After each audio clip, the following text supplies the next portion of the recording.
Tahukah saudara, karya salib Kristus membuka jalan untuk mujizat pembalikan terjadi atas hidupmu.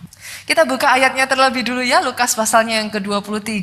Yuk sama-sama kita lihat ayat yang ke-39 sampai 43. Seorang dari penjahat yang digantung itu menghujat dia, katanya, "Bukankah engkau adalah Kristus? Selamatkanlah dirimu dan kami." Tetapi yang seorang menegur dia, katanya, "Tidakkah engkau takut juga tidak kepada Allah? Sedang engkau menerima hukuman yang sama." Dari dua ayat ini kita bisa mengerti ya saudaraku bahwa satu gambaran yang saya yakin orang Kristen tahu, Yesus itu disalib bersama dengan dua orang penjahat di kiri dan di kanannya dia. Di antara kedua penjahat ini yang satu dia mencemooh Yesus, tetapi seorang penjahat yang lain ini tidakkah kamu takut juga tidak kepada Tuhanmu? Gitu. Jadi ini satu hal yang kita mengerti terlebih dulu, lalu setelah itu kita lanjutkan ayat yang ke-41, saudaraku, kita memang selayaknya dihukum. Sebab kita menerima balasan yang setimpal dengan perbuatan kita. Tetapi orang ini tidak berbuat sesuatu yang salah. Penjahat ini ngerti, saudaraku. Karena di zaman itu, saudara, kalau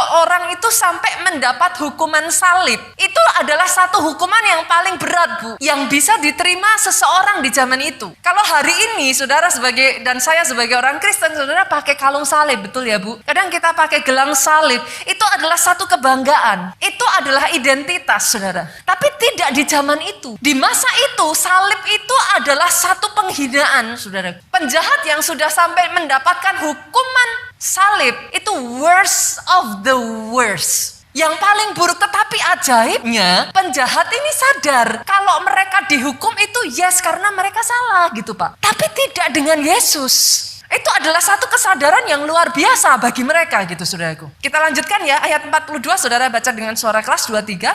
Lalu ia berkata, "Yesus, ingatlah akan aku apabila engkau datang sebagai Raja." Ini lebih ajaib lagi saudara. Siapa penjahat ini saudaraku? Orang yang seumur hidupnya ya itu yang dia lakukan gitu saudara. Dia terus berbuat dosa, berbuat jahat sampai di titik di mana he cannot stop himself, sehingga dia berakhir di atas kayu salib. Orang yang seharusnya tidak ada satu pengharapan lagi saudara. Definitely kalau kita secara manusia melihat orang ini, kita akan bilang ya sudah pasti berakhirnya di neraka gitu saudara. Tapi dengar ini baik-baik. Dengar ini baik-baik saudaraku. Di momen final dalam hidupnya, dia choose to believe. Di momen final dalam hidupnya, dia berkata kepada Yesus, "Ingat aku apabila engkau datang sebagai Raja." Dan yang membuat saya kaget saudaraku, Yesus tidak mengungkit-ungkit semua dosa masa lalu orang ini. Yesus tidak menceritakan bagaimana dosamu sudah tidak akan pernah bisa diampuni. Tapi ini jawaban Yesus. "Aku berkata kepadamu, sesungguhnya hari ini juga engkau akan ada bersama dengan aku di dalam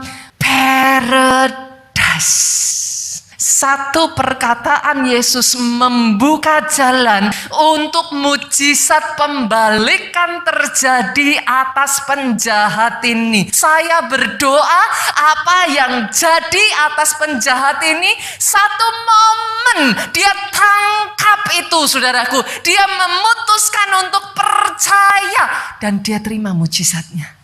Kadang sangat mudah saya rasa ya kita bilang, "Oh itu jahat pastor. Itu emang orang hidupnya udah berantakan pastor." Enggak bener gitu. Kalau saya mah paling kalau sama-sama bikin dosa ya pastor, ya dosa kecil gitu Pak. Sorry loh saudara, saya pengen tanya nih, tikus besar, tikus kecil sama tikusnya enggak? Adakah orang yang bilang tikus putih sama tikus hitam, yang tikus putih itu bukan tikus dan yang tikus hitam itu tikus?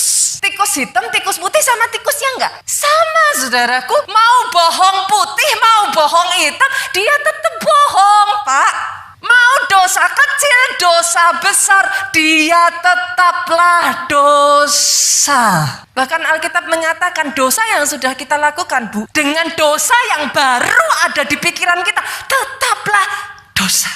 Bagi saudara yang dalam hidupmu ya saudaraku, engkau menerima anugerah keselamatan melalui kayu salib Kristus, saya harus mengatakan kepada saudara, you are blessed. Ini adalah momen di mana ucapan syukur itu meluap dari hidupmu. Aminnya yang paling keras dari tempat ini. Pastor, tapi saya masih punya banyak masalah. Pastor, masih ada ini dan itu.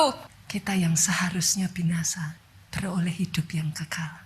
Tidak ada yang lebih besar dari karya salib Kristus yang membalikkan hidup saudara dan saya. Tapi ini juga satu momen ya saudara, di mana kalau ada di antara saudara, mungkin yang saudara hadir di tempat ini ataupun dimanapun saudara, di rumahmu atau mungkin saat ini kau ada di satu tempat kau mendengar pesan firman Tuhan ini, izinkan saya mengatakan kepada saudara, tidak ada momen terbaik di mana engkau mengambil satu keputusan dan engkau berkata, yes Yesus, ingatlah aku. Saya berdoa, karya salibnya membuka jalan anugerah atas hidupmu.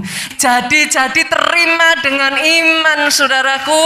Aminmu yang paling keras saudara. Kenapa saudara? Karena sesungguhnya karya salib Kristus, ini saya akan masuk ke poin utama saya. Bukan hanya dia mengerjakan mujizat yang terbesar, which is keselamatan saudaraku. Tidak ada mujizat yang lebih besar daripada itu. Tapi karya salib Kristus bukan hanya mengerjakan mujizat terbesar. Ketika dia mengerjakan semuanya untuk saudara, karya salib Kristus itu mengadakan mujizat pembalikan total, Pak. Kenapa saya katakan itu? Kita buka ayatnya. Roma 8 ayat 31 sampai ayatnya yang ke-32. Saya bacakan ya saudara. Kenapa saya katakan itu? Sebab itu apakah yang akan kita katakan tentang semuanya ini? Jika Allah di pihak kita, siapa yang akan melawan kita? 32 ya saudara, saya masuk poin saya. Ia yang tidak menyayangkan anaknya sendiri, tetapi yang menyerahkannya bagi kita semua. Bisa nangkep gak saudaraku? Ibaratnya gini, anaknya aja dia kasih gitu. Kalau yang paling berharga dalam hidupnya, dia kasih. Ayat ini melanjutkan seperti ini. Bagaimanakah mungkin ia tidak mengaruniakan segala sesuatu kepada kita bersama dengan anaknya? Jadi kalau anaknya aja dia kasih, keselamatan aja dia kasih. Saya berdoa ada orang-orang yang bisa menangkap ini saudaraku. Bagaimana tidak dia kerjakan kesembuhan, dia kerjakan pemulihan, dia kerjakan kemenangan, dia kerjakan semuanya itu atas hidupmu. Ketika dia berkata dia mau pulihkan engkau, dia mau selamatkan engkau, dia bukan hanya mau selamatkan rohmu, aminnya yang paling keras. Ketika dia berkata dia mau selamatkan engkau, he mean it. Dia mau selamatkan keluargamu, dia mau selamatkan keuanganmu, dia mau selamatkan kesehatanmu, dia mau selamatkan masa depanmu. Saya berdoa ada orang-orang di tempat ini yang bisa tangkap kebenaran ini. Karya salib Kristus bukan hanya membawa jalan keselamatan. Ketika Tuhanmu berkata, I am about to save you, dia kerjakan itu secara utuh, secara menyeluruh atas hidupmu. Engkau yang hari-hari ini engkau merasa engkau ada di titik terendah dalam hidupmu, siap-siap saudaraku. Saya perkatakan sejak momen ini, miracle of turn around, pembalikan terjadi atas hidupmu. Tepuk tangannya yang paling meriah buat Yesus Tuhan kita. Dan saya akan bagikan dua hal saudara. Secara khusus yang saya rasakan di momen ini saudara, dia sedang kerjakan. Akan ada banyak orang-orang yang akan terima dua macam pembalikan ini. Yang pertama saudara, Tuhan membalikkan engkau yang tadinya ada di bawah, naik ke atas. Oh come on, masa pandemi ini, engkau yang hari-hari ini sudah kau katakan, Pastor, kami ada di titik terendah saat ini. Saya perkatakan, engkau yang bisa tangkap ini saudaraku, akan ada orang-orang yang akan dibawa dari titik terendah naik ke atas. Oh jadi atas hidupmu. Ini yang terjadi saudara pada juru minum raja. Masih ingat kisah juru minum dan juru makan? Kita baca aja ayatnya saudara. Kejadian 40, kita lihat yuk ayat 12 sampai 13. Kata Yusuf kepadanya, beginilah arti mimpi itu. Ketiga carang itu artinya 3 hari. Dalam 3 hari Firaun akan meninggikan engkau dan mengembalikan engkau ke dalam pangkatmu yang dahulu. Engkau akan menyampaikan piala ke tangan Firaun seperti dahulu kala ketika engkau jadi juru minumannya. Jadi ceritanya gini saudara. Ada 2 jabatan yang menurut saya itu terlepas dari apakah tinggi rankingnya saudaraku. Tapi yang jelas 2 jabatan ini tidak akan diberikan kepada semua sembarang orang. Juru makan, juru minum, Bu. Kenapa? Karena juru makan dan juru minum zaman itu, saudaraku, itu pegang peranan yang sangat besar sekali. Semua makanan dan minuman raja sebelum dihidangkan itu harus dipastikan oleh juru makan dan juru minum raja dulu. Nggak mungkin, saudara, orang yang pegang peranan sebesar itu diberikan kepada orang yang tidak dipercaya raja. Make sense dong? Ini adalah orang-orang yang jelas-jelas raja itu ibarat kata ya, saudara, nyawanya raja itu quote-quote ada di tangan dua orang ini gitu. Ini orang yang harus dipercaya raja. Nggak mungkin enggak. For some reason, dua-duanya dijeblosin penjara. Saudara lah, zaman sekarang ya, nggak usah susah-susah lah, saudara. Jangankan berpikir untuk dua orang ini keluar dari penjara dulu, Bu. Nggak usah jauh-jauh ke situ dulu gitu. Kalau mereka raja sudah curiga aja, itu biarpun dinyatakan ditemukan tidak bersalah, hampir nggak mungkin loh dikembalikan posisi asli. Make sense dong? Udah curiga. Saudara kalau di dalam hubungan saudara pernah dikhianati, itu ada ininya loh, saudara. Jangankan bicara keluar dari penjara gitu, nggak dibunuh aja udah puji Tuhan. Ibarat kata kalau di zaman itu ya, saudaraku, hukum itu kan nggak ada seperti sekarang. Raja mau cari aman, udah cari aman aja, hukum titik. Udah mau dia ngelakuin kesalahan, nggak ngelakuin kesalahan, hukum beres. Jadi hampir secara manusia, saudara, juru minum ini ada di titik terendah dalam hidupnya. Di atas kertas, nggak mungkin selamat. Tapi hari itu, dia jumpa Yusuf. Dia cerita mimpinya. Yusuf ngomong, 3 carang itu. Artinya, 3 hari dari sekarang. Atas dasar apa dia percaya, saudara? Dia sudah ngerti hukum yang berlaku di Mesir. Dia ngerti, 3 hari dari sekarang, Firaun akan mengeluarkan engkau. Mengembalikan, mengeluarkan aja, Pak. Udah tanda tanya. Mengembalikan ke posisinya. Tanda tanya yang lebih besar lagi. Tapi Alkitab dari kisah ini mengatakan, saudaraku, juru minum raja ini percaya. Adakah orang-orang di tempat ini yang mau percaya? Sekalipun itu tidak masuk di otak saudara, di akal saudara, di pikiran saudara, di benak saudara. Saya yakin ada orang-orang seperti juru minum ini yang punya keberanian untuk percaya. Juru minum ini percaya dan 3 hari setelahnya Tuhan kerjakan tepat seperti yang dikatakan oleh Yusuf. Saya nggak tahu dengan kondisi yang ada saat ini ya, saudaraku. Momen Paskah akan jadi momen pembalian buat Indonesia. Yang sudah terpuruk, yang sudah ada di titik terendah, dibangkitkan kembali. Yang kedua, saudara, yang kedua. Ini yang Tuhan saya percayakan kerjakan. Tuhan akan balikkan masalah menjadi mahkota.